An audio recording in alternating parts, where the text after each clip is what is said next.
Olá pessoal, tudo certo com vocês? Sejam bem-vindos a mais um episódio desse incrível podcast que é o Outstar. Hoje eu não tenho muita coisa pra falar fora do habitual mesmo, vocês só percebem mesmo que eu tô com uma camiseta errada hoje, que meio que eu esqueci do podcast e vim vestido errado, mas estamos aqui e o importante não é o jeito que eu tô vestido, mas sim o que vocês vão escutar, o que vocês vão ver e aprender com a nossa conversa de hoje. Lembrando já desde o início de se inscreverem, clicarem no sininho, darem like, compartilharem, que é a parte mais importante, porque aqui o importante é esse conhecimento, essa divulgação de coisas que podem ajudar na vida não apenas de você, mas de outras pessoas que podem vir a assistir esse podcast. Hoje ao meu lado temos a Lilian Ferreira, minha mãe. Mas você falou já que eu sou sua mãe, não vou precisar nem falar que eu sou a mãe do Antônio. Não, mas você pode falar outras coisas, você tem muito mais de qualidade Não, em mas você. eu descobri que ser mãe do Antônio me faz mais importante. Porque todas as mães de autistas são mães de alguém. Mãe do Antônio, mãe da Márcia, mãe da Ana. Então, a gente perde essa identidade um pouquinho, mas é por uma boa causa. E junto com a gente, temos a Simone Fernandes, fisioterapeuta, mestre em saúde coletiva e atualmente coordenadora do curso de fisioterapia da Uningá. Hoje vamos falar bastante de Uningá, eu acho, hein? Bem-vinda, amor. Muito obrigada pelo convite, Antônio e Lilian. É uma alegria. Surgiu de um bate-papo de corredor, não é? Exatamente. E aí nós vimos muita interação, muita conexão entre as nossas trajetórias de vida. E eis-me aqui hoje, com muita honra, com muita alegria, para compartilhar um pouquinho desse universo da longevidade, que é um universo que diz respeito a todos nós, né? Sim. Independente de diagnóstico e de nada. De nada, é vida, não é, Antônio? Nós falamos de longevidade, é vida, né? É vida que acontece nas suas diferentes formas. E o propósito de hoje, então, é trazer um pouco de informações para que nós possamos abrir momentos de reflexão. Não existe algo muito específico, né? Mas existem caminhos, pontos a refletir para que as pessoas tomem as suas decisões e possam fazer as melhores escolhas ao longo da vida. Simone, é interessante a gente entender como a gente chegou até aqui. Eu e a Simone fizemos faculdade na mesma época, né? A primeira graduação da Simone. Então, assim, a gente vem de áreas totalmente diferentes do que nós vamos estar aqui hoje conversando, né? Mas, assim, olha como que as coisas vão se atraindo de fato, né? Nós ficamos todo esse tempo sem se ver, né? Eu via você em rede social, mas a gente não se via mais. Então, o quanto é importante, o quanto o trabalho da gente faz as ligações, né? O quanto isso é importante para acrescentar no nosso dia a dia em tudo aquilo que a gente vai fazer. E aí, quando você fala assim, mas você vai falar em longevidade com relação ao autismo? Não é com relação ao autismo, acho que o autismo entra muito bem na nossa conversa de hoje, para a gente até pensar, né, e sair daqui com um propósito diferente, porque eu comecei a trabalhar a pauta do autismo há 10 anos atrás. Há 10 anos atrás, o Antônio tinha 19 anos, a grande maioria dos autistas diagnosticados em Maringá eram crianças, né? De 6, 7, 5. E não era o momento de se falar em adulto. Então, assim, eu falar do Antônio não agregava muito para ninguém, porque todo mundo tinha, né, terapias. Já existia o momento que inicia-se todos os tipos de terapia. E para adultos, naquele momento, já não tinha nada. Só que assim, se a gente tivesse parado para pensar lá, que a gente tinha que pensar nessa adolescência e nesse adulto, hoje, as pessoas de 10 anos atrás estão adolescentes, quase adultos. E a gente continua não tendo nada. Então, assim, eu acho que nunca é cedo para falar de nada. A gente tem que falar sempre, porque esse dia pode ser amanhã. Talvez não é amanhã para você, mas para alguém já é amanhã. Se não né? hoje, né? Se não Exatamente. hoje. E essa questão da longevidade é muito interessante. Quando eu comentei com você, né, e com o Antônio, o dia que nós conversamos, eu comecei com os projetos também há mais ou menos 10 anos. Nós estamos em 2004, foi 2014 e até 2015 eu fundei com um grupo de pessoas o Instituto Longevidade.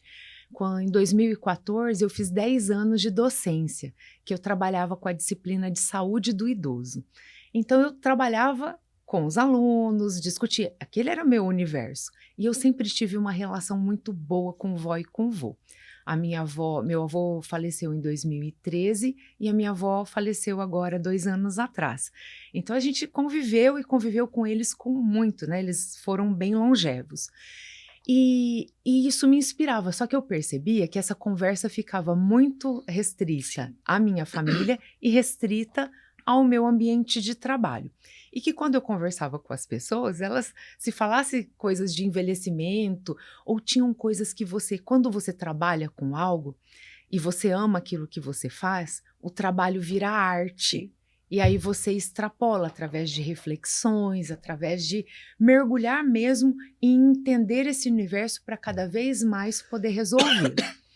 E aí eu fiquei meio angustiada, porque eu falava assim, essa conversa só existe aqui dentro, né? E eu vivencio com a minha família, com alguns amigos, mas eu queria, e eu via assim, falava, meu Deus, as pessoas não se preocupam em envelhecer. E envelhecer traz certas restrições, e é necessário que haja uma reflexão ao longo da vida para que as pessoas possam viver melhor essa idade. Eu não digo assim, às vezes as pessoas chamam, é a melhor idade. E eu já vi vários idosos dizendo, melhor idade para quem? Né? Se eu já não posso mais ter a minha autonomia, eu não posso mais ir aos lugares sozinhos, eu já não posso comer o que eu comia, eu já não durmo como eu dormia. Ou seja, parece assim, várias perdas, né? Uma sucessão de perdas. E aí eu falei, poxa vida, preciso conversar com mais pessoas, preciso fazer algo coletivo para sair do muro da faculdade. E foi aí então que nasceu o Instituto Longevidade, eu fui conversando. Confesso que eu vi muito preconceito, né? O pessoal fala de preconceito racial, preconceito isso, preconceito aquilo. Falei, olha, eu vi um outro preconceito que eu não imaginava, que é o preconceito do idadismo, né? O etarismo. Eu falei, poxa vida, vamos conversar então, porque é o diálogo que leva à reflexão e à ampliação das escolhas. Montamos um instituto. E aí eu falei, como vai ser o nome? Envelhecimento, grupo de idosos, espaço do idoso. E aí surgiram aquele brainstorm, né, fabuloso. Aí eu falei, quer saber? Envelhecimento parece que afasta. As pessoas não querem falar sobre envelhecer. Elas querem viver. Então, as pessoas querem viver bastante. Então, vamos falar de longevidade. E aí as pessoas acolhiam, porque quando eu chegava falando de envelhecimento, era só porta fechada. Tem um estigma com isso. Exatamente. Ou quando a pessoa queria assim, eu quero aplacar a minha consciência e fazer uma ação que vai me levar ao céu, que eu vou, né, tá contribuindo com alguém que é menos do que eu. Ok, então vem cá que a gente vai fazer o BBB do idoso, né? O bolo, o baile e o bingo. Exatamente. Eu falei, não, vamos fazer algo que contribua para todas as idades. Então, a conversa pessoal de hoje é de longevidade para todas as idades. E foi assim que nasceu o Instituto Longevidade, um espaço muito gostoso de conexões. Nós não tínhamos uma casa fixa, nossa casa era onde os amigos convidavam, então nós fizemos ações em instituições de longa permanência, né, os antigos asilos, nós fizemos ações no shopping, nós fizemos ações na rua, nós fizemos ações nas faculdades, né? Na PUC mesmo era uma outra faculdade que nos acolhia muito para receber esse tipo de projeto, e assim nós fomos divulgando. Eu lembro que eu chegava e falava assim, meu projeto é sobre longevidade. O quê? O que isso significa? Como que é isso, né? E aí eu tinha pelo menos a atenção da pessoa. Tiçava a curiosidade. Pudesse explicar, né, essa problemática toda, porque depois vem a problemática, né? Vem, né? Vem. E como que você, a partir do momento que longevidade começa a convencer, como que você conseguiu o público? Então, meu primeiro público eram os idosos. E eles se identificavam muito porque a faixa etária, né, o âmbito, as pessoas idosas, elas não são homogêneas, elas são bem heterogêneas. Então, existe um corte a partir de 60 anos. Então, a partir de 60, daqui 10, né, Lilian, a gente já ganha o título. De idoso. Você vai demorar um pouquinho mais, né, sou Antônio? idoso em corpo de adolescente. Adolescente nada, já tô um idoso, fui ficar em corpo Corpo de de adulto adulto. atualmente. Um idoso em corpo de adulto. Eu também sempre me senti assim, uma jovem, uma criança, sempre, né, mas com uma cabecinha de Um idosa. pouquinho mais, né? Eu gosto da presença, mas respondendo a sua pergunta, Lilian, os idosos eram os que mais aderiam ao projeto, só que eram idosos que já não estavam. Nós temos uma geração de idosos que o pessoal do SESC, a gente fazia muito evento junto também, que eles falavam assim, a Marlene do SESC falava assim, existe aquele idoso que vem da lavoura, aquele idoso cafeeiro, aquele idoso desbravador aqui de Maringá, que ele envelheceu depois de muita luta, muito trabalho braçal, desgastante, uma vida de muito esforço.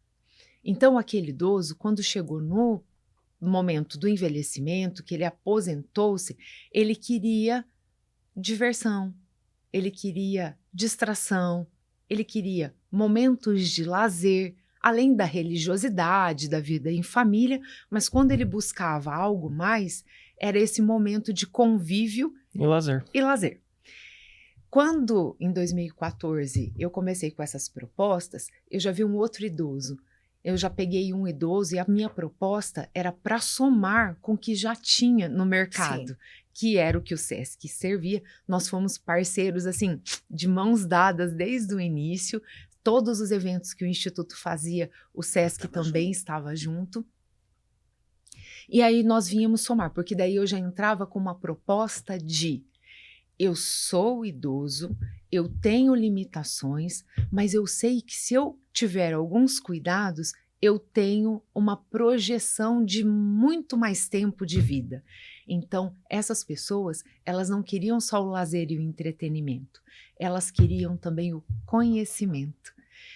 Eram idosos, só que como eu era professora, né, ainda sou, mas eu tinha os jovens juntos. E dentro do meu projeto, do pensamento do projeto, era unir todas as idades. Então, eu tinha alunos que, como eu, tiveram boa convivência com os avós. E essa convivência fazia com que eles tivessem uma intimidade, uma facilidade para tratar, olhar, né? um outro olhar. Mas eu tinha alunos também que eles não tiveram a presença do idoso, então eles não sabiam como lidar e não era algo muito fácil para eles. O que nós criamos? Um espaço de conexão. Então eu montava encontros mensais para que as pessoas viessem para discutir sobre as questões do envelhecimento.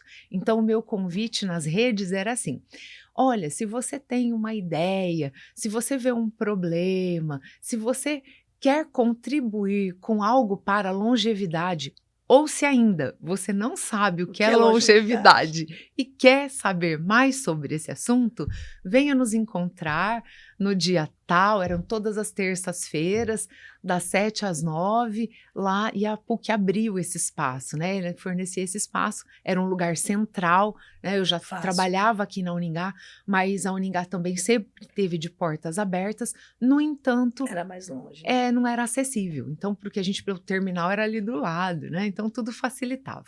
E aí, eles iam para lá. Nisso, nós conseguimos conectar, por exemplo, de lá nasceu uma conexão existia um projeto com Parkinson, né? Existia a Associação de Parkinson. E aí, a fundadora, a presidente, elas foram numa dessas reuniões. Por coincidência, a vice-presidente, uma das grandes colaboradoras, era uma ex-aluna nossa. Então, ela falou, olha, Simone está com um projeto interessante, vamos lá conhecer. E aí, as pessoas tinham um tempo para se apresentar. Então, cada um falava. Só que a gente sabe, né, que quando pega o microfone, tem uns que não largam mais, né? Lilian, você me corta, Antônio, por favor, porque eu sou uma dessas, né? Eu cato o microfone e não paro mais. Aí, a gente tinha uma metodologia do palito de fósforo. Então, a gente acendia o palito de fósforo e a pessoa tinha que se apresentar no tempo do palito de fósforo. Oh, meu Nossa, Deus tem que do fazer isso em um monte de céu. lugar, hein? E se o palito de fósforo queimasse muito rápido, já apagasse? Não, tinha que apagar. Acabou o palito, acabou a chama. Oi, meu tchau, nome é... meu nome é Néias. Quase isso. Quase isso. Mas tudo isso era pensado, né? E a gente fez essa metodologia, nós nos conectamos com um grupo de São Paulo, do Rio de Janeiro, que eles já criaram também algo muito parecido com o que a gente pensava, mas eles já estavam à frente. Então, o legal do envelhecimento é que você vai unindo as pessoas. Você sempre encontra uma pessoa para pegar na sua mão e falar assim, ó, vem, porque as pessoas têm algo muito precioso, sabe, Lilian e Antônio, que é o tempo. O nosso maior tesouro na atualidade é o tempo. E para quem está já na casa dos 60 e mais, o tempo vale muito mais, porque você não sabe quanto tempo você vai ter, mas você sabe que já não é mais tanto quanto você já teve. Antigamente. Eu falo que assim, depois que eu passei dos 50, eu já comecei a contar de uma forma diferente. Parece que assim, antes da gente chegar nos 50, você ainda imagina que você vai viver muito. Né? Depois você já começa a pensar assim, não, daqui 20 anos eu já tenho 70. Né? Com que qualidade de vida eu vou estar com 70? Ou já vou estar quase com 80. E eu achando que eu não vou ter saúde aos 40 já. E eu sempre, né, acho que assim, programei como se eu tivesse esse direito, como se competisse a mim fazer isso. Achando que assim, nossa, se eu viver até 70 anos, era muito. Né? Mas eu acho que lá atrás eu pensava que eu ia até os 40, depois foi até os 50, hoje eu já estou nos 70. E quando eu penso em 70, hoje eu não tenho tempo para fazer nada. E eu tenho muita coisa para fazer ainda. Entendeu? Então, assim, claro que eu preciso viver mais, mas eu tenho que ter qualidade, porque senão eu não vou conseguir. Não adianta viver Né? se não viver bem. Não adianta ficar aqui com 80 anos e não produzir mais, não adianta nada. Eu preciso estar, mas eu preciso produzir enquanto estiver viva. Né? Eu tenho que morrer assim, trabalhando, né? Se possível. Mas é isso que eu falo assim. E o tempo passa muito rápido.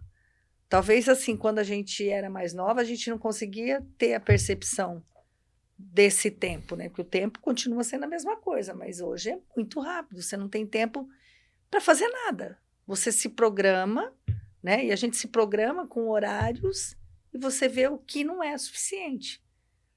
Você dorme porque você precisa dormir. Mas, se não precisasse, se o organismo não pedisse isso, a gente passaria 24 horas E ainda faltaria tempo. Faltaria tempo, né? Então, existem pessoas com diferentes perspectivas, né, de vida. Tem pessoas que elas almejam a aposentadoria. Vocês já pararam para refletir sobre a palavra aposentadoria? A palavra não. Não?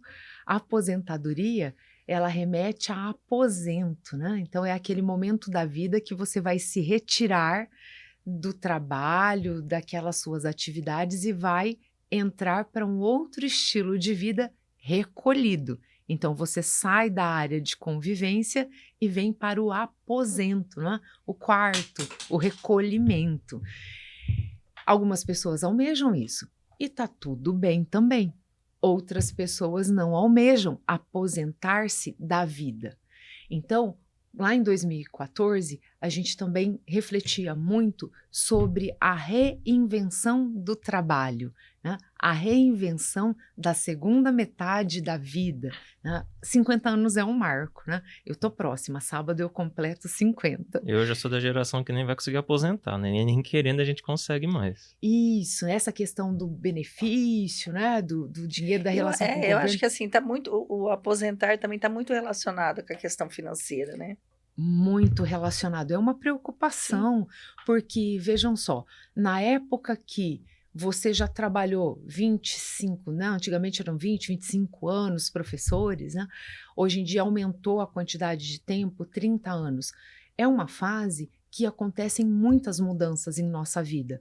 Por exemplo, a fase da saúde, é a hora que a saúde ela tem um Declina. abalo, ela tem uma crise, né? Por mais que você tenha cuidado da Sim. saúde ao longo da vida, a gente percebe que a capacidade muscular não é mais a mesma, o condicionamento físico já não é mais o mesmo comparado aos 30 anos, a disposição e tudo mais.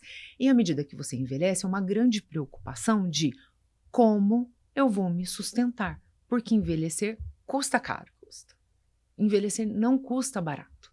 Então, nós precisamos, é onde cursam as doenças crônicas não transmissíveis, e elas são doenças que são desenvolvidas, e aí precisa de uma educação ao longo da vida, de medicação, de acompanhamento, e tudo isso custa. Seja para o SUS, que não custa às vezes diretamente para a pessoa, mas alguém está bancando, Alguém tá pagando. não existe almoço grátis, né? Então existe um custo envolvido.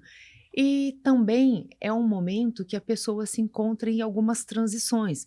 Então, existe aquela síndrome do ninho vazio, né? É a hora que os filhos estão saindo de casa, né? Será que nós nos preparamos para esse momento? Para o filho ter a autonomia dele, ele vai sair da sua casa e vai construir a sua família. Minha mãe deu sorte nessa. Por quê? É porque o jeito que eu sou dependente de você... Não, filho, você arrumou sua Meu outra cara parzinho. metade. Daqui a pouco eu vou estar preparando o ninho, não é, Lívia? Lógico. E aí a mãe tem que se preparar, a mãe e o pai têm que preparar-se para esse momento, né? Você vai se preparar emocionalmente, mãe? Vou pensar no seu caso. Ainda Hoje não já tá, vai ser um bom start Já para a viu? Lilian começar a refletir sobre essas questões, e você também, Antônio. Eu não dou conta nem de respirar sozinho. Imagina se eu ficar sem minha mãe. Mas você não Não. vai ficar sem a mãe. Claro que eu vou ficar sem minha mãe. Ela já faz uns bons anos que ela fala que não vai viver mais 10, então... Eu tenho Então, que já... mas cada 10 já que tô eu na contagem vivo, regressiva. eu já vejo que eu tenho que viver mais 10. Exato, então, mas eu assim, tenho que dar- eu vou... Eu tenho que eu- dar o sossego pra minha mãe viu, também. Eu eu tenho que me tornar gasto 10 independente. e coloco mais 10 na conta. Né? É lógico que eu não sei se eu dou... Eu não sei, não. Eu tenho certeza que não sou eu que sou responsável por esses 10 a mais. Mas que nem assim, quando você fala em aposentadoria, para mim é muito claro na minha cabeça que essa palavra, aposentadoria, ela não me soa. E eu fico muito incomodada porque a grande maioria das pessoas que eu encontro, principalmente que você trabalha no serviço público, e a impressão que a gente tem é que muita gente entra no serviço para se aposentar, né? Não vive aquele momento todos os dias. Então, assim, a pessoa já trabalha pensando na aposentadoria. E quando as pessoas perguntam para mim, quanto tempo falta para você se aposentar? Eu falo, não sei, porque eu nunca fui atrás para saber mesmo. Eu não sei quanto falta, porque não me interessa. Nesse momento não é a parte mais interessante para mim, porque eu não consigo me ver sem estar fazendo alguma coisa. Não sei se isso é ruim, se isso é bom, mas assim, eu não consigo me ver sendo uma pessoa, vou parar de trabalhar e não vou fazer mais nada. Talvez esse seja um momento para mim de depressão, de eu entrar num estado que eu não vou dar conta, porque eu consigo, para mim é muito claro que eu não gosto de tirar férias também, tá? Mas eu tiro porque eu tenho que tirar, mas eu não gosto. Então, assim, eu não fico, a não ser que tenha uma viagem, mas assim, eu não fico ambicionando isso, preciso tirar férias, que eu quero ficar em casa, porque eu quero... Não, porque quando eu estou em casa, é como se eu desligasse uma chave e eu perdesse poder. Poder mesmo. Então, assim, se você falar assim, eu vou ficar na minha cama assistindo televisão, eu vou deitar na minha cama, assistir televisão e vou O dia dormir. todo. Então, assim, isso me faz mal. Porque ao longo desse processo, eu começo a me culpar. Por que você está fazendo isso? Precisamos de mais gente como minha mãe no mundo. Então, assim, eu gosto. Para mim, assim, trabalhar é prazeroso. E, na verdade, eu trabalho, né, praticamente mais do que uma...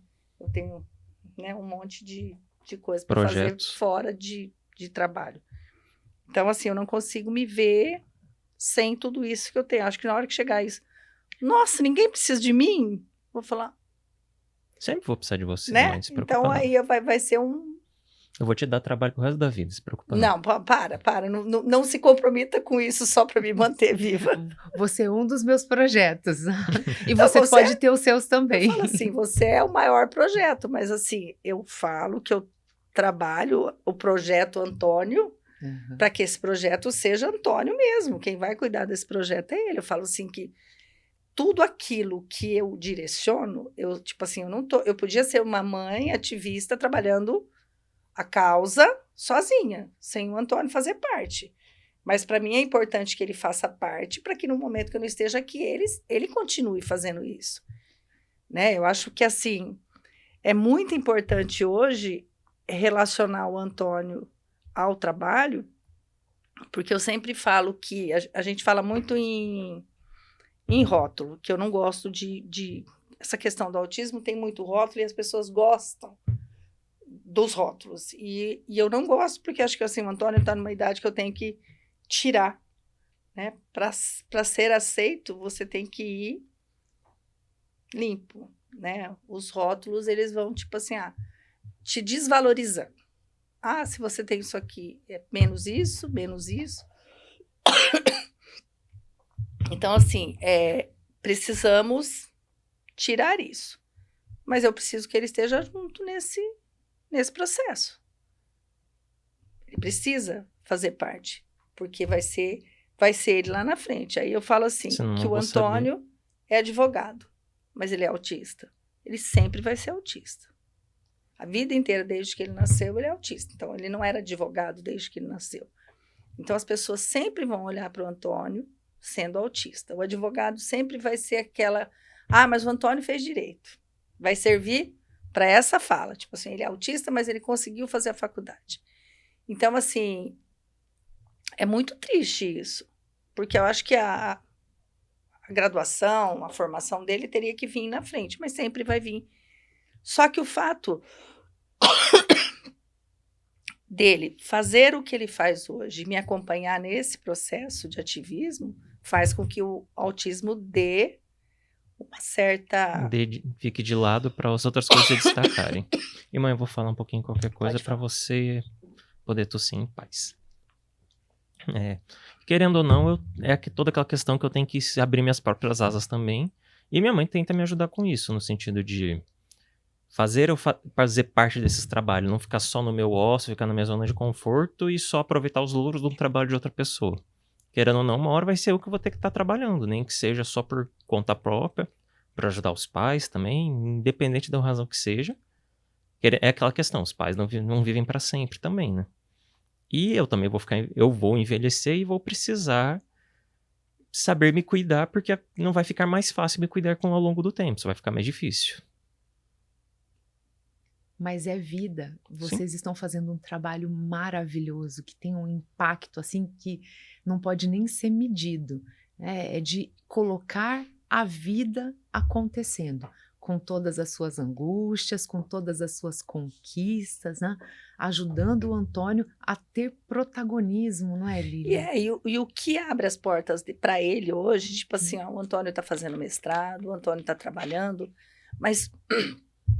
O que abriu essas portas, de fato, acabou sendo o autismo. Tipo assim, o Antônio está trabalhando hoje porque ele é autista. Então, aquela vaga, naquele espaço que é para pessoa com deficiência, foi para o Antônio. Por quê? Pela representatividade dele por ser autista. Talvez o Antônio advogado não conseguiria essa vaga. Mas que bom que o Antônio, autista, conseguiu essa vaga e ele pode mostrar que mesmo tendo essa condição, ele está lutando como tantas outras pessoas. Eu recebo alunos aqui no curso de fisioterapia que eles têm dificuldades diferentes. Eu tenho um aluno muito autônomo, que ele pega a lógica da formação e vai sozinho. Ele não precisa de ajuda. Ele segue o calendário, ele faz as provas, proativo, faz as atividades e tem um curso, assim, muito tranquilo. Mas esse é todo o aluno do curso de fisioterapia? Não. E eu tenho que entender isso, nossos professores têm. Aqui na faculdade, nós temos um projeto muito importante, que na verdade não é mais nem projeto, já se solidificou como núcleo, que é o núcleo de inclusão e acessibilidade para os alunos. Então, nós recebemos alunos tanto de funções de transtorno de ansiedade, de déficit de atenção, como problemas motores, visuais, auditivos e tudo mais. Então, cada curso que tem esse aluno com tais características, ele precisa se adequar para ajudar o aluno na formação, porque ele veio buscar um sonho. O Antônio foi buscar um sonho também, da formação, e tenho certeza que vocês tiveram vários embates, várias lutas, vários desafios, e que às vezes a estratégia utilizada para aquele aluno que não tem dificuldades entender o processo e segue é uma, mas para aqueles outros alunos que apresentam situações diferenciadas, eles precisam de estratégias específicas. A gente procura atender essas estratégias, né? E principalmente quando a gente vê o esforço do aluno, que não é, às vezes as pessoas falam assim, é folga, aquele aluno lá, não, ele está enganando, ele é manhoso, e ele é folgado. Ainda tem o julgamento. Ainda tem o julgamento, e a gente tem que separar isso e falar assim, não, com o tempo a gente vai perceber se é folga, se é enrolação do aluno, mas primeiro a gente tem que dar o voto de confiança e ofertar a estratégia. E aí a gente vai medindo. Então, eu tenho alunos que terminam o estágio, o último ano, um ano. Faz tudo bonitinho conforme o cronograma, chega no final, tchau, seu diploma. Tem alunos que não. E daí tem aluno que senta lá, chora e fala assim, mas é muito decepcionante, eu estou muito frustrada. Eu falei, calma, porque você precisa de um tempo a mais para fazer. Então, primeiro, a gente tem que entender, né? Para além do rótulo, para além do autismo, é assim, é autista? Ok. Tem diferentes tipos? Tem. Quais são as melhores estratégias? Porque o que vai importar no final é a gente estar junto, é a presença, é o tempo. É a conquista, né? Eu acho que assim, eu falo que assim, é você ver ao longo, né, da vida, cada coisinha que você foi conquistando e que você nunca vai esquecer. Porque às vezes a gente passa pela vida, às vezes não, acho que na grande maioria a gente vai deixando para trás muita coisa que a gente, né, superou. Só que quando é uma situação pontual assim, tudo aquilo que superou é o que fez você estar onde você está. Né? Que te alicerça, te sedimenta, que constrói o degrau para o próximo passo. Exatamente. Eu olho assim, nós somos criaturas de Deus, né? Então Deus não faz nada errado. Deus é perfeição pura. Ele não fez nada errado. São circunstâncias diferentes para que nós possamos mostrar as nossas qualidades. E eu falo assim, e é todo mundo, não é? Eu falo assim que não é o que tem que mostrar, mas é o que está do lado que tem que aprender. Se você for olhar a natureza, quantas flores tem? Cada uma tem o seu tempo, o seu ciclo e a sua beleza para mostrar. Nós acabamos de sair da semana do IP. Não sei se vocês estiveram aqui na Uningá semana passada. Não, tivemos. Vocês não repararam o espetáculo que foi, né, que Deus proporcionou através da natureza?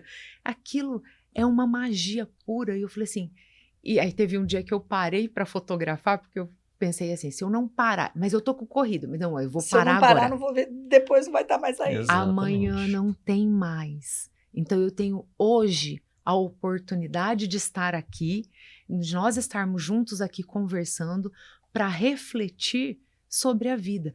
Hoje em dia nós vivemos numa dinâmica muito acelerada e é tudo muito voltado para o materialismo. Sim. Eu não nego o materialismo, ele é importante. A gente precisa comer, trabalhar, tal, e essa é a forma que a nossa sociedade, neste momento, encontrou para atender as demandas de moradia, de trabalho e tudo mais. Mas a gente não pode perder o sentido que isso não é a única forma de viver. Né? esse foco, Sim. essa ênfase toda no materialismo. E se a gente emerge só nessa questão materialista, nós também perdemos a conexão do nosso todo. Então a gente precisa fazer as duas coisas: trazer a psicologia, trazer a filosofia, trazer o tempo para sua mãe. Acho que vai ser muito difícil, Antônio, mas olha, Lilian, vai ficar um Não posso nem exercício. andar de relógio. O exercício, né? Porque a Lilian é uma pessoa muito ativa, então ela vai querer estar trabalhando o tempo inteiro. Então, fazer nada é fazer alguma coisa. É fazer nada. Então, O parar. que você vai fazer agora, Lina? Nada. Nada. Então, para a Lilian, ela precisa reforçar isso. Eu vou fazer o nada, né? Então, o nada é o tempo. Por exemplo, no aspecto da aprendizagem, a gente coloca conteúdo e pouco é falado sobre o período da contemplação. Então, os alunos, eles precisam, e quem tem mais dificuldade, é importante, talvez tenham mães que nos assistem, que ficam naquela, meu filho não aprende como os outros, tal. Ele tem um tempo diferente. E você tem adicionado o tempo da contemplação, tanto na sua vida, quanto na vida dos seus filhos? Né? Contemplar. Então, estudei, li um livro, tive essa conversa. Depois que nós terminarmos esse podcast, vai ter que ter um tempo de decantação. Sim. Eu vou decantar subindo lá para a minha sala, né? Que eu vou levar uns 5 a 10 minutos, dependendo de quem encontrar pelo caminho, ou observando as orquídeas que estão belas, né, agora no caminho, para poder contemplar e digerir tudo isso que a gente está conversando. O envelhecimento requer estratégia. Nós falamos muito de, o Antônio colocou medo de envelhecer, né? O medo, todo mundo tem esse medo de envelhecer, né? Seja porque eu vou morrer e não sei o que vem depois, seja pelo que eu vou enfrentar, né?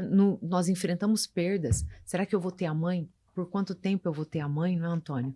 Será que eu vou ter meus pais, meus amigos, marido, filhos? A gente não sabe quem vai primeiro. Então, envelhecer é um enfrentamento com questões que mexem muito com a nossa estrutura. Parece não, é realmente com aquilo tudo que a gente não quer, né? Você não pensa mais em... As suas conquistas são diferentes da outra fase, que nem você pensa em casar, né? Primeiro, estudar, né? Ter uma profissão, casar, ter filhos. É a ordem normal. Tudo é ganho. A partir do momento do envelhecimento, tudo é perda, né? Nada vem, tipo assim, vou ambicionar construir uma casa com 70 anos de idade. Qual o tempo que eu vou ter para usufruir dessa casa? Né? Então, são coisas que você passa. Eu falo assim, que a vida inteira eu passei, que eu sonhava em ter a minha casa, mas a minha casa no sentido assim, eu sempre fui uma pessoa que eu gostaria de ter uma casa para receber muitas pessoas. Eu não consegui realizar isso. Mas, assim, hoje já deixou de ser um sonho. Porque, assim, já não vejo mais. Gostaria de ter, sim, mas já não é mais uma coisa que eu vou fazer, tá? Eu posso morar em um ambiente desse, independente de ser meu ou não. Mas ele já perdeu o sentido de que quando eu tinha 30... né? Que meus filhos ainda eram criança, que ainda tinha o como aproveitar. Hoje ninguém mais aproveita uma casa. Você tem um sábado, meio sábado, um domingo, se tiver, para aproveitar uma casa. Então, eu acho que nem antes a gente imaginava, né? Maringá mesmo, você vai zona 5, zona 2, tem casas que hoje você olha para casa e você fala assim, meu Deus, por que a pessoa precisava de um espaço desse tamanho para morar, pai, mãe e 2 filhos?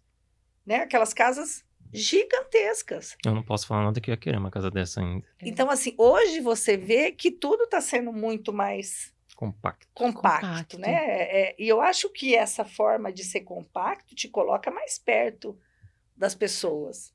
Porque, assim, eu moro numa casa extremamente grande, onde eu estou na sala, que é no primeiro andar. O quarto do meu filho é o último quarto lá. Então, assim, se eu precisar me comunicar com esse filho, eu não vou. Você quase pega o celular e manda o WhatsApp. Hoje sim, mas antigamente não tinha esse telefone, né? Você tinha um telefone em casa e uma extensão no quarto do pai e da mãe, não tinha. Então, assim, eu acho que até a modernidade acabou meio que afastando a gente, mas aproximando de alguma de alguma outras forma. maneiras. Mas eu acho que, assim, o que a gente começa a pensar a partir dos 50 já é... Não, mas eu não vou fazer isso porque não vai dar mais tempo. O tempo, como eu falei, é um componente muito precioso à medida que nós envelhecemos. E você falou uma coisa muito interessante, Lilian, que é a questão do roteiro de vida, né?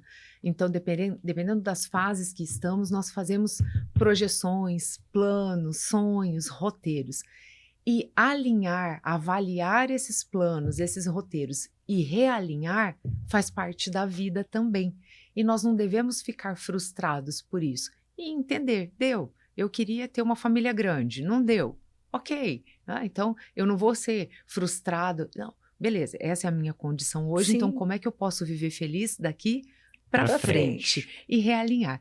E tem alguns capitais que nós podemos adicionar no nosso roteiro para que nós possamos planejar um envelhecimento saudável e termos uma longevidade ativa, né, como nós sonhamos.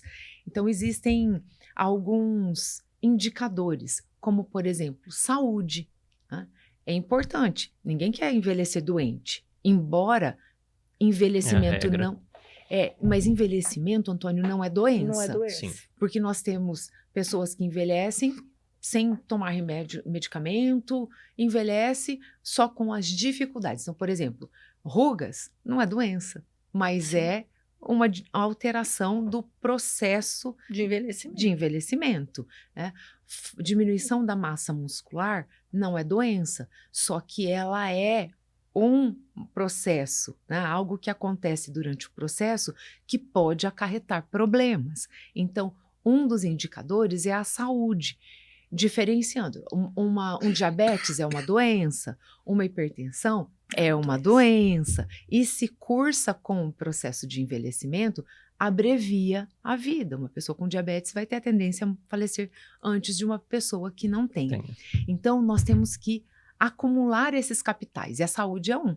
Né? Então, por exemplo, nós temos um estigma de que homens têm mais dificuldade em procurar ajuda. Né? Eles deixam assim, a hora que tiver no extremo da doença, aí vai procurar. E Homens não autistas.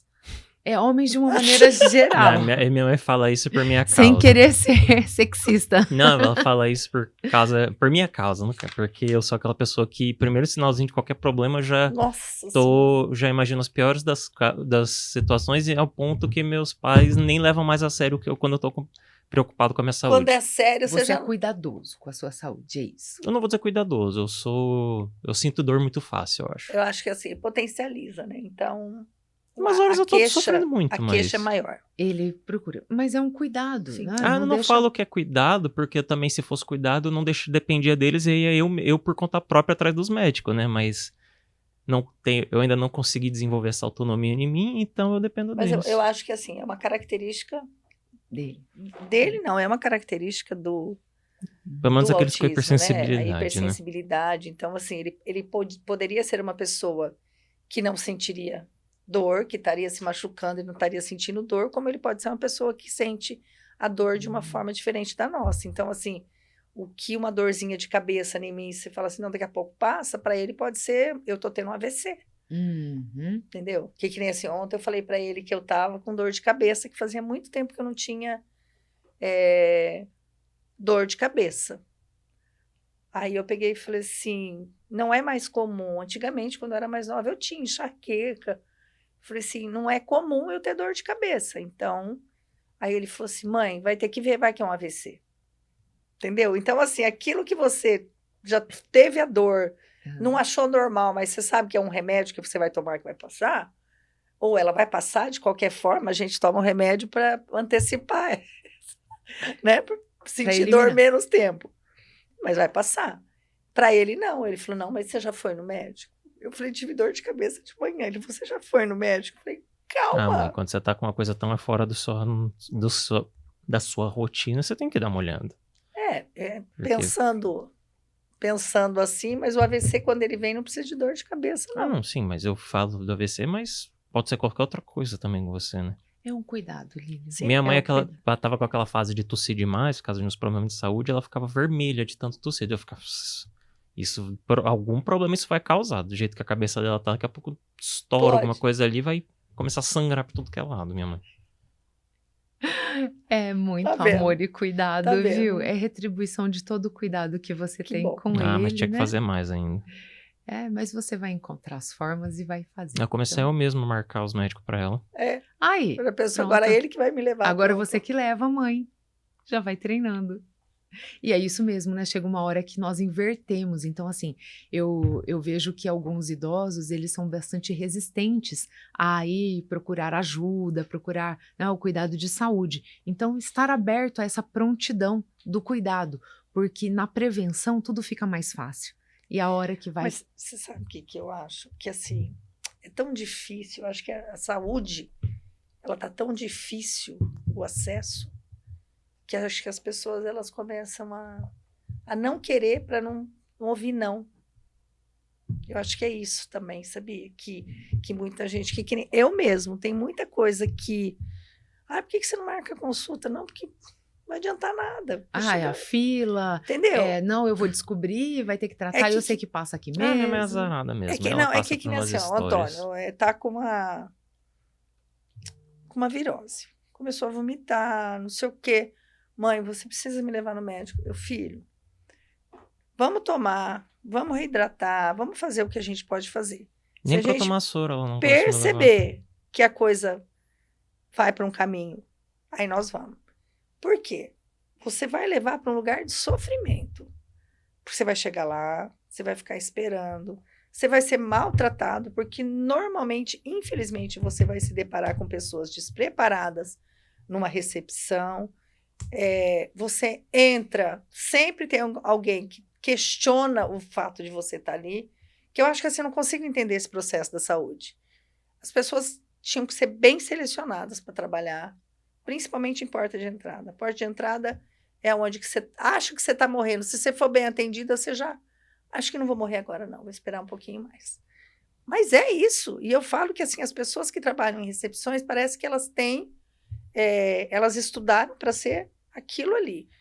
Meu marido chegou no hospital com AVC. O médico tratou ele que nem cachorro.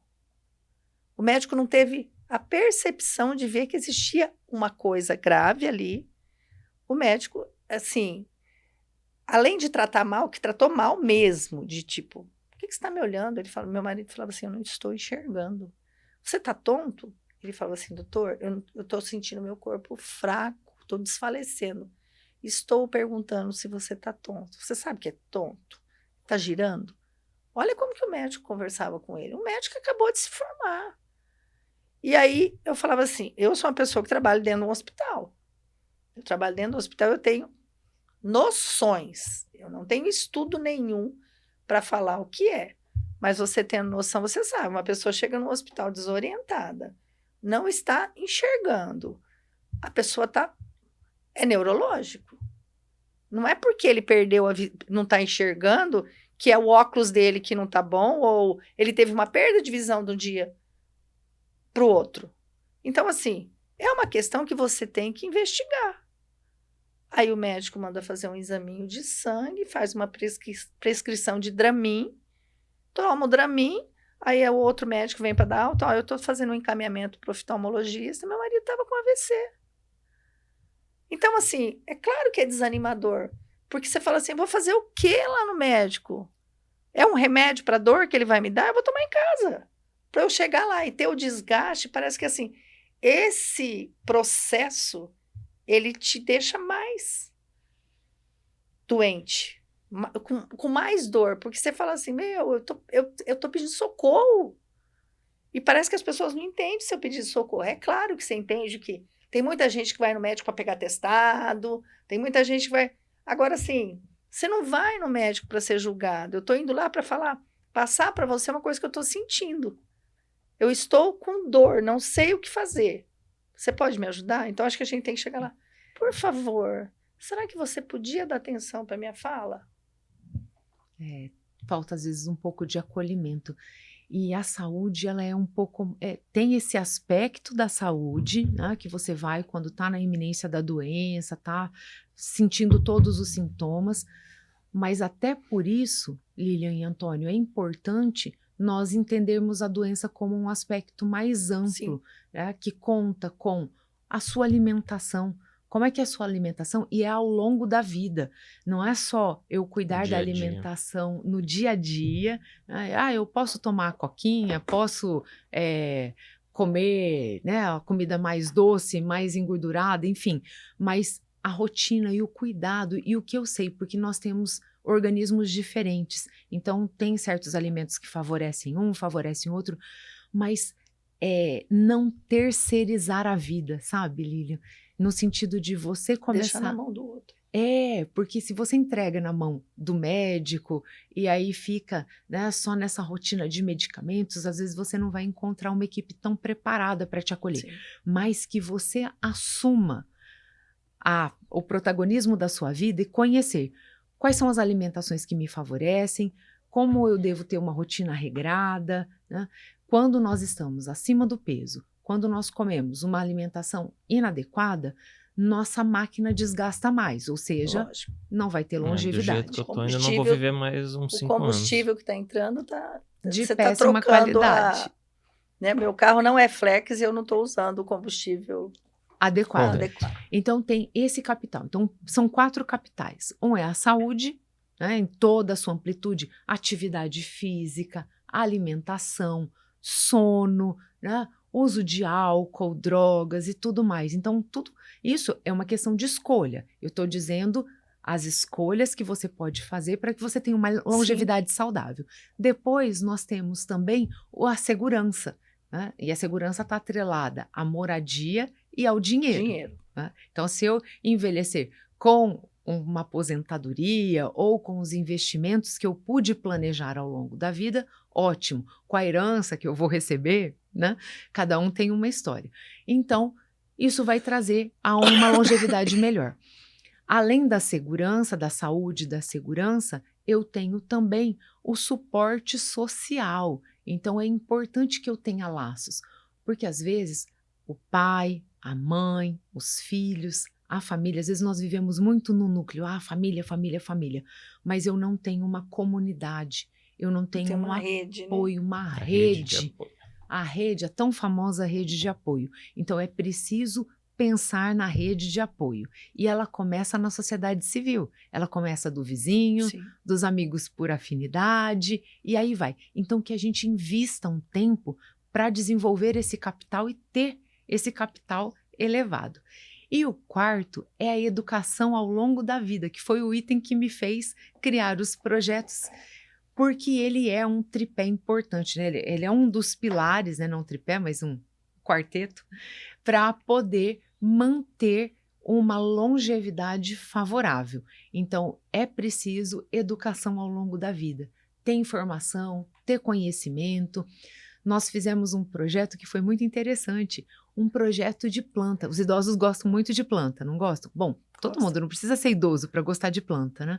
E aí nós fizemos um projeto uma vez para conhecimento sobre como cultivar planta. Então, nesse projeto de plantas, o pessoal mudava a atitude em relação à alimentação, fazia vínculo de amizade, porque foram 4, 5 encontros, então foi mais de um mês de encontros semanais que a gente podia vivenciar, compartilhar, crescer, aprender. Então, quando eu olho a vida e a cada fase da vida, eu repenso isso, porque tem estratégias que eu tenho que começar cedo, né? Se eu for pensar em investimentos, quanto antes começar, melhor. Se eu for pensar nos amigos, quanto antes eu começar, melhor. Também. Né? E que eu posso rever esse roteiro a cada tempo da vida. Os monstros, os medos, eles vão aparecer. Todos nós vemos e nós abrimos nossos medos aqui, né? Medo de envelhecer, medo da perda da mãe, medo da perda do filho, medo da perda do emprego, do trabalho, do aposentar-se, né? Tinha uma época que o pessoal que era bancário, eles perdiam até a identidade, né? A Lília é dessa idade. Eu lembro que na época que que nós estávamos fazendo faculdade, eu era estagiária em um banco. E eu olhava os gerentes, o pessoal, e falava assim, nossa, o fulano do Banestado. Exatamente, eles carregam isso até hoje, né? Não é? Carregam até hoje. E a hora que saía do Banestado, o que acontecia? O Banestado não saía dele, não é? Não. E aí ele perdia a identidade. O que eu vou ser se eu não sou mais o gerente? Mas, gente, os bancos nem existem mais e você ainda lembra da pessoa com o nome do banco. Do banco. Só falta falar agência. De tão forte Sim, que é essa relação. Então, hoje em dia, mas aquilo valia para aquele mundo. Por quê? Sim. A pessoa aposentava, ela não tinha muito tempo de vida. Aliás, a aposentadoria foi criada por von Bismarck, né, um ministro da Alemanha lá no final do século retrasado, porque ele percebeu que muitas pessoas que trabalhavam nas fábricas, elas iam perdendo em produtividade e elas atrapalhavam a produção. Então, precisava retirar essas pessoas, colocar jovens que pudessem responder mais ativamente e produtivamente.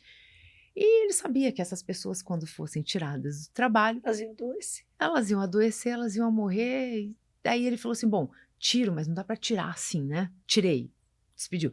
Não, vamos falar que nós vamos dar um benefício para elas. E foi criada a aposentadoria. E com isso, as pessoas adoeciam porque elas paravam. Então, outra, se puder, né, deixar uma dica para o pessoal refletir nesse rol, né, de preparo para a longevidade é como eu me preparo para envelhecer e como eu posso me reinventar, fazer outros roteiros. Então, eu cumpri os 30 anos de trabalho, ótimo. O que eu vou fazer agora? Eu sou a Simone para além da Uningá. Eu sou o João do Banestado, do Bamerindos. Além do Bamerindos. Então, o Bamerindos foi o meu protagonismo por uma época muito importante da minha vida, né? Eu gosto muito de trabalhar, eu sou muito feliz e agradecida por ter o trabalho e os amigos que eu tenho. Mas eu sei que uma hora vai findar. Eu tenho uma filha de 13 anos. Ela não vai ter 13 anos para sempre. Sim. Ela vai crescer e ela vai fazer a família dela. Então, eu curto ela hoje. Então, outra é fazer roteiros para a sua vida e medir esse roteiro. E se o roteiro precisar ser realinhado, ok, tá tudo certo. Presença, né? Como o tempo é muito precioso, a presença é muito preciosa. Esse tempo que nós estamos passando junto aqui, ele é muito valioso. Vocês abriram espaço na agenda de vocês para nós estarmos juntos, os três, para nós estarmos com a equipe que também está destinando o seu tempo. Vai ter equipe por sinal, hein? Tô de olho em vocês. Você vai acompanhar lá as curtidas e as visualizações. Não, falo o pessoal ali atrás mesmo gravando a gente, cuidando de todo o projeto. Ah, sim. Então, nós temos esse valoroso tempo que precisa ter escolhas, né? Como eu vou usar esse tempo? Porque o tempo é escasso. Sim. Ele não é infinito, então eu preciso dimensionar. Então, fazer roteiros para você saber onde você vai chegar, daquela sensação boa, né, de que eu planejei, fiz o executou. Roteiro, pus o ator para atuar, né? Todos nós somos atores. Eu comprei um livro recentemente e tá na minha lista da leitura aqui de setembro, né? Que fala das 3 pessoas. Nós somos 3 pessoas que trabalham para a formação da nossa personalidade, que é o roteirista, o crítico, né? E o ator. Então, eu planejo a minha vida. Depois eu vou colocar esse ator para atuar. Então, eu planejei fazer um curso de fisioterapia. Eu planejei ser mãe, né? Então, como eu estou a minha atuação? E aí, ao final do dia, ao final do mês, ao final de uns tempos, eu, com o meu crítico, analiso a minha atuação. E aí posso dizer, eu continuo nesse roteiro, tem que mudar alguma coisa. Ajusto o roteiro. Esse, pelo pouco tempo de vida que eu tenho e pelas observações que eu faço, esse é um grande segredo do sucesso das pessoas felizes, porque elas têm a humildade de realinhar, ajustar. Nossa, eu sou crítica demais. Eu vi a hora que eu estava falando, sua mãe já ficou pressando. Ela gostou das três pessoas. Não, essa pessoa eu tenho certeza que está aqui. Absoluta. Não, as três estão aqui, mas o crítica, eu falo assim, o momento que eu estou sozinha, e existem poucos momentos assim. Normalmente eu estou sozinha quando eu estou dirigindo. É o único momento que eu estou, de fato, Refletindo. sozinha. Então, assim, e eu converso muito. Então, assim, e nessas conversas eu vou...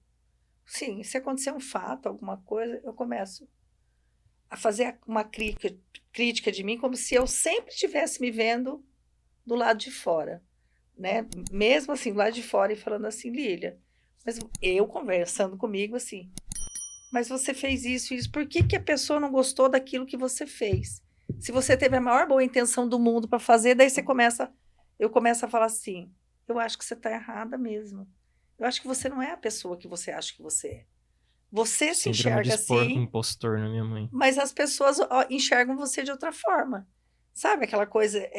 Eu acho que assim, até pela execução do trabalho, às vezes a gente pensa que assim, você acha não. O propósito é fazer o bem, né? Acho que de todos os projetos que a gente tem, todos têm um objetivo comum.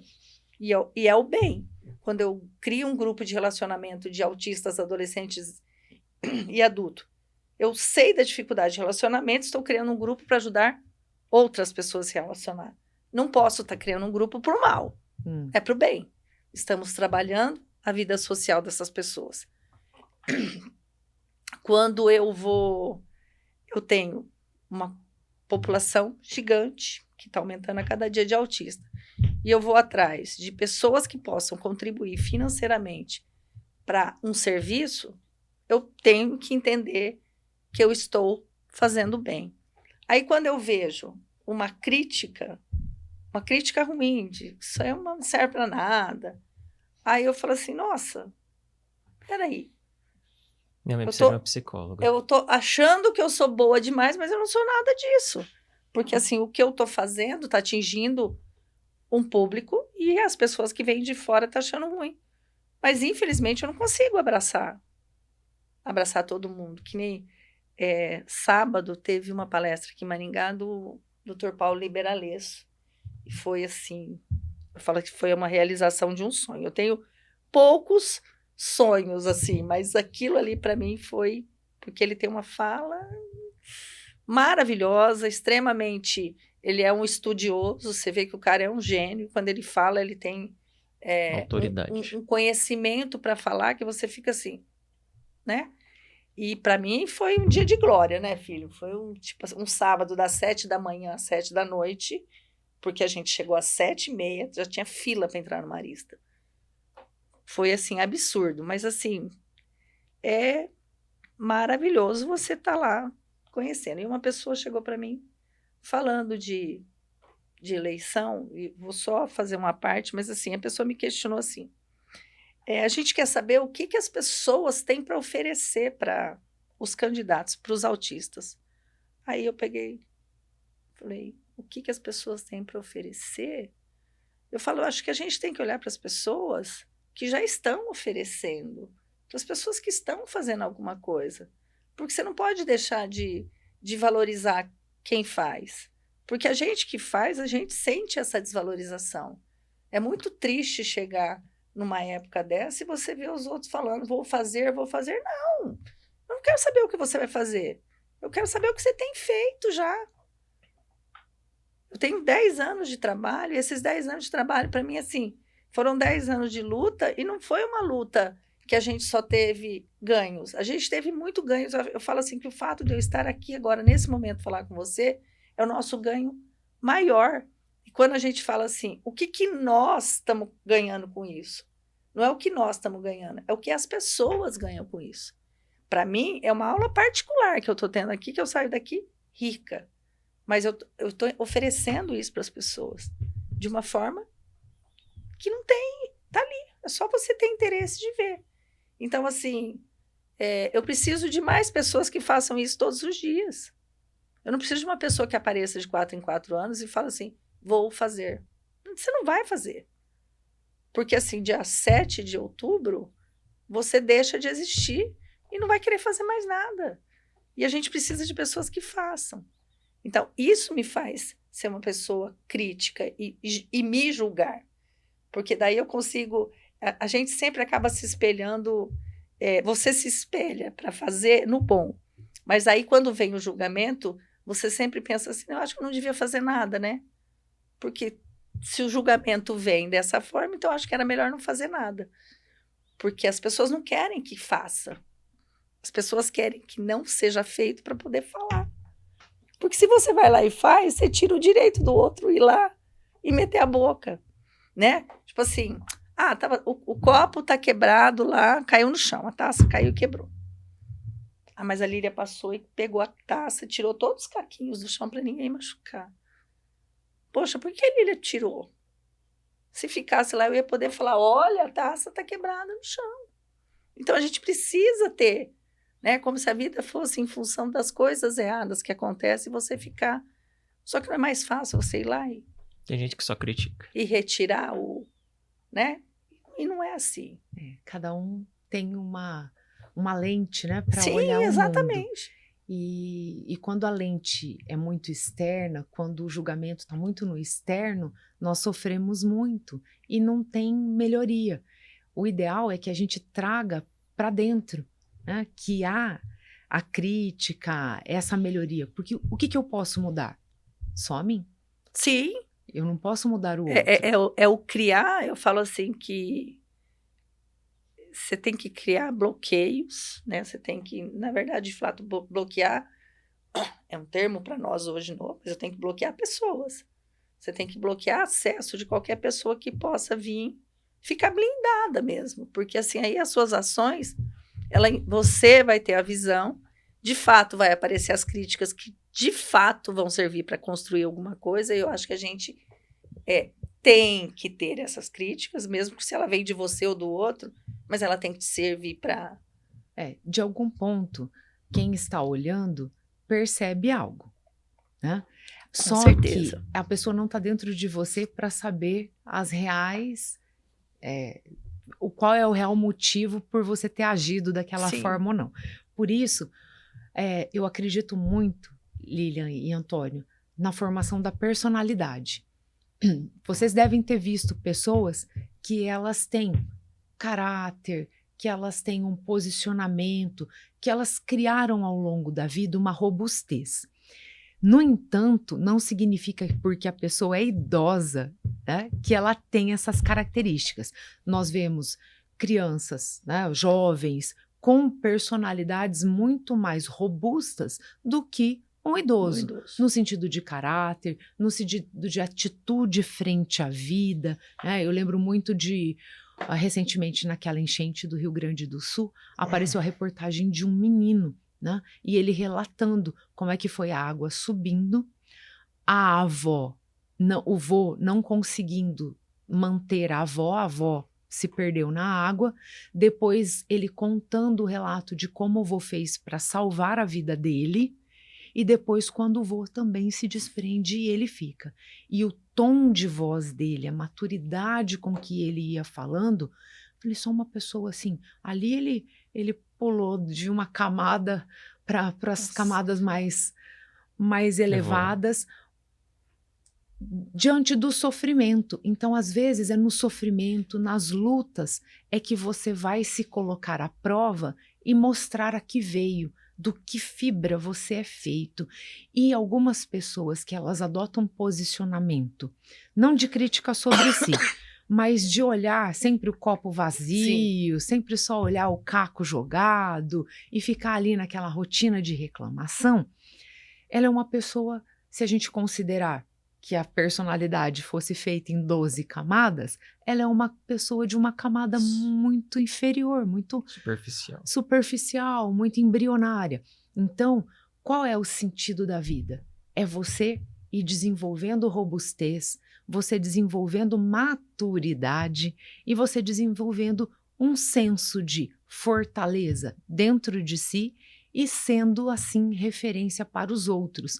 Não porque você quer ter holofotes, mas porque é natural, pela sua história de vida, pela sua liderança, por tudo que você já viveu e viveu de verdade. com presença. E aí, só de você. Vocês já devem ter ficado ao lado de pessoas que elas têm uma personalidade forte, que ela passa segurança, passa firmeza, que ela não entra em baixos atritos. Exatamente. Então, é esse o modelo. E hoje nós temos poucos exemplos dessa forma na sociedade. Infelizmente. Nós vemos situações de pais perante, né? Eu imagino que você tem a notícia que você tem um filho, que esse filho tem uma síndrome, tem uma doença, essa doença, ela vai exigir muito dos pais. Quantas histórias vocês devem conhecer de pais ou mães que abandonaram esse barco e não carregaram a cruz e falaram assim, não, dá cá, vou beijar essa cruz e vou seguir com essa cruz, porque essa cruz é a que eu fui escolhido para carregar. Então, quando a pessoa pega a cruz, abraça a cruz e segue, ela vai ser lapidada, ela vai ser trabalhada. Do mesmo jeito que vem o peso, que vem a dor, Deus também concede o exercício, a fortaleza, o combustível para que ela se fortaleça. E aí nós vamos tendo personalidades, porque a pessoa não faz isso por vitimização. Ela faz porque ela entendeu que ali é a jornada dela. Aquele desenho de caminho é teu. É a história dela, né? Não é do outro. Ela não entrega. Então ela não vai ter tempo para reclamar. Ela vai ter tempo para dar a presença, sim, o que aquela situação exigir. É presença? É tempo? É serviço? É esforço? São lágrimas? Atenção? O que for para ser. Pode ser que não vá decolar. Quantas histórias a gente, sim, vê, né, na vida que a mãe dedicou tanto aquele tempo. Vamos pegar a história de mãe que talvez seja mais próxima, que a mãe dedicou tanto tempo e depois a criança faleceu. Então a vida dela foi em vão? Não. Ela cumpriu com aquilo que ela tinha que. Ela honrou. Tanto a criança quanto a mãe. Exatamente. A mãe, a família. Então a gente está carente de pessoas honradas que queiram abraçar as suas cruzes. Exatamente. Né? Exatamente. E abraçar viver. As suas cruzes. Não achar que as outras pessoas têm que ajudar você a carregar a tua cruz. E na caminhada, nós vamos encontrando... Se tem ajuda, é uma bem-vinda, mas não podemos depender dela. Mas a ajuda, ela vem.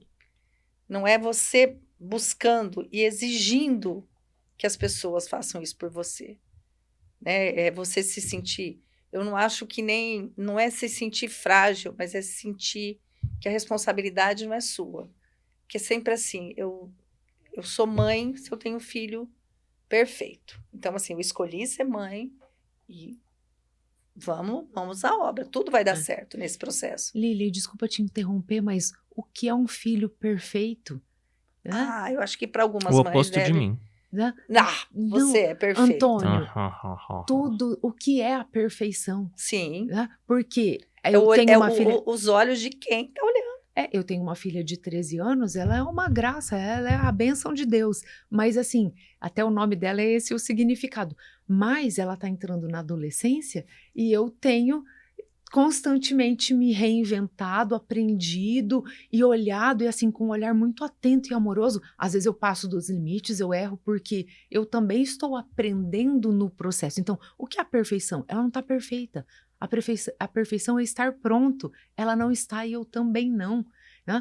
Exatamente. Fazer nós o nosso melhor daquele momento. Né? Não, nós estamos em busca da perfeição, mas nós não somos perfeitos. Eu acho que dentro de padrões que a sociedade entende como, né, perfeitos. O Antônio tá batendo o pezinho. Tô surtando. Já sabe o significado. O significado. Desculpa, mas não então, deu assim, mas o que a sociedade entende por perfeição e daquilo que eu vou entregar para a sociedade. E isso quer dizer que, assim, se ele é bonitinho, arrumadinho, eu coloco na sociedade, tá certo. Agora, se meu filho meu filho não enxerga. Então, assim, eu já sou vítima. Porque que Deus, na sua perfeição, mandou o filho perfeito para o vizinho e para mim ele esqueceu de alguma coisa. E não é assim. Eu acho que, assim, a bênção é qualquer filho que Deus mandar na nossa vida, é bênção de Deus. É o chamado, é a sua vocação. E outra, você escolheu, na grande maioria das vezes, você escolheu ser mãe. Então, assim, você não pode tirar a sua responsabilidade desse processo. É. Né? E a sua responsabilidade não é de parir, é o resto todo que vem pela frente. Exatamente. Nós temos uma missão, Sim. né? Eu com a minha filha, com a minha Giovana, você com seu Antônio, as mães com os Todos seus. os seus filhos. E isso é lindo. Sim. E tá tudo certo. Né? Eu tenho os meus desafios, vocês têm os de vocês têm os seus. E tá tudo bem. O que vai dar honra a esse processo é você falar, obrigada, é o Antônio. Exatamente. Né? Então eu vou honrar o Antônio e fazer o melhor, das condições que eu tenho para o Antônio. E é como está sendo feito. Né? Simone, nosso tempo Acabou passou. fazendo um tempinho. Já Aí eu vou passou. te fazer um desafio. Falei no começo com você, antes da gente gravar, que a gente fala de longevidade. Eu acho que a gente precisa preparar um terrenozinho aí para a gente trabalhar autista. Fazer um projetinho né? junto. Eu acho que a gente precisa, e eu falo um desafio para você, porque você é a ciência. Eu sou a mãe solicitante. Da gente colocar o autista dentro do espaço que lhe compete, para quando ele... Né, a gente ainda não está falando do adolescente e do adulto, a gente ainda está com muita dificuldade de trabalhar com eles enquanto graduação, enquanto empregabilidade, mas nós vamos precisar de um acolhimento para eles, porque eles vão ser pessoas idosas. Sim. E lá na frente vai ser difícil e talvez eu não esteja lá. Então nós precisamos trabalhar isso. Nós precisamos caminhar juntos. Eu já vou até deixar um convite. Então convida. Posso. Por favor. Nós voltamos às ações para a longevidade. Ai, que maravilha. Dia 28/9, é um sábado, nós vamos fazer uma ação para comemorar o mês do idoso, que é setembro. Né? É setembro, é o mês da longevidade. Até foi instituído aqui na Câmara de Maringá. E nós vamos fazer um evento de convivência. Então, nós estamos convidando principalmente os idosos, mas vocês que já foram, né, conectados e foram tocados pela longevidade, vocês estão super convidados a vir participar conosco desse dia. Nesse dia teremos muitas informações, vários cursos aqui da Uningá, como fonoaudiologia, enfermagem, nutrição, fisioterapia, educação física, até ciência da computação. Quando eu falei para o coordenador do evento, ele falou, quero participar, porque queremos conversar sobre tecnologias para quem não nasceu na era da tecnologia. Exatamente. Então vai ser um evento muito alegre, muito conectivo, para que nós possamos ter essas conversas. E ali rola a conversa do grupinho, o pessoal da agronomia também vai estar presente, orientando sobre as plantas. Então, esse é o convite da longevidade. Contem comigo. Maravilha, vamos Já somos parceiros para criar projetos, não é, Antônio? Com certeza. Vamos conversar mais para nós criarmos projetos e sempre estarmos juntos, né? Porque juntos somos mais fortes. Você agora faz parte do nosso grupo de suporte, nossa rede de apoio. Maravilha, sinto-me muito honrada e muito obrigada pela oportunidade. Imagina. Nós que agradecemos. E com isso, gente, agradeço a todos que estão nos escutando, agradeço a Uningá por nos autorizar a ficar gravando aqui mais esse dia, a minha chefe, a Secretaria da Pessoa com Deficiência, por me permitir estar aqui, e a todos, conto com vocês na próxima. Até mais.